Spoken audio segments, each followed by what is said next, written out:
Baklava insan.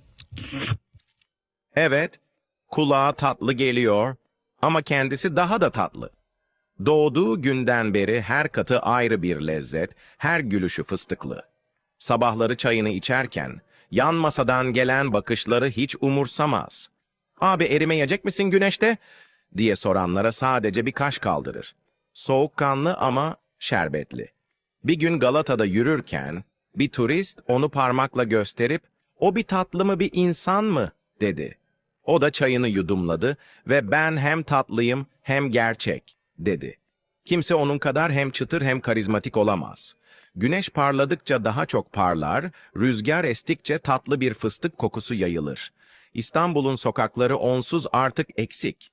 Sakın dilini uzatma, çünkü o gerçek bir baklava ve şaka kaldırmaz.